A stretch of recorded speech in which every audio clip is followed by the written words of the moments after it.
The 2024 presidential matchup may be set, but there are still dozens of down-ballot races across the country that could have major implications for the balance of power in Congress.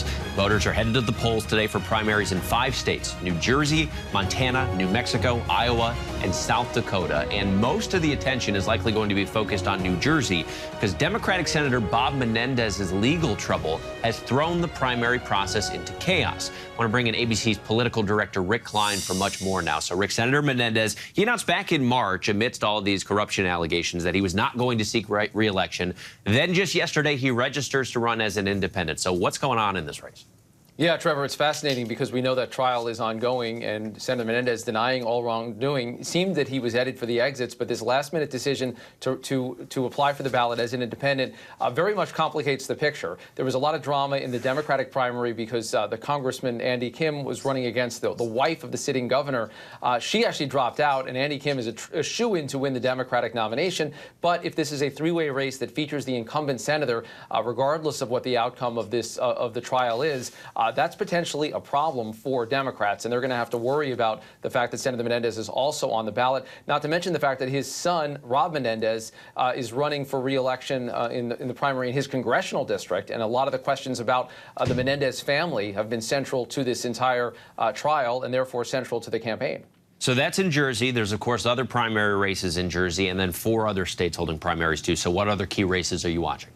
Well, first, Trevor, it's the first time we have primaries, presidential primaries, which are still ongoing since the conviction last week of Donald Trump. New Mexico is going to be interesting because Nikki Haley's actually still on the ballot there. We've seen a bunch of states where Haley, even as a zombie candidate, having dropped out of the race months ago and having endorsed Trump a few weeks ago, still getting 15–20%. What kind of numbers does she get today, essentially in protest with some Republicans?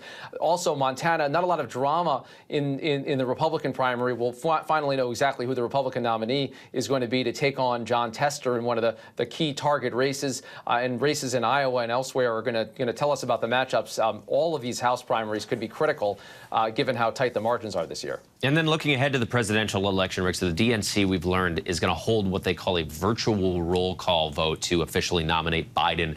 That's going to happen before the party's convention in August. What's the reasoning to do something like this? Yeah, they've never done this before, but what happened is the Democratic convention is in late August, which is later than it typically is, and there are a number of states, including some Republican-leading states, that say you actually have to be certified as the candidate before that. So he was going to miss these deadlines. A couple of these states, including Alabama, was able to fix it. Ohio is on the way toward fixing it, but the Democrats don't want to take any chances, and the possibility that Trump wouldn't be on the ballot, or Biden wouldn't be on the ballot in an individual state was too much for them to risk. So they're doing this unprecedented thing where they're going to have a virtual roll call of the delegates early in August to meet all of these state deadlines. It kind of takes a little bit of the drama or the fun out of that moment where you traditionally go over the top at the ceremonial roll call that'll happen in Chicago a few weeks later. But to Democrats, it doesn't appear to be worth the potential risk of having any question about Biden being on the ballot.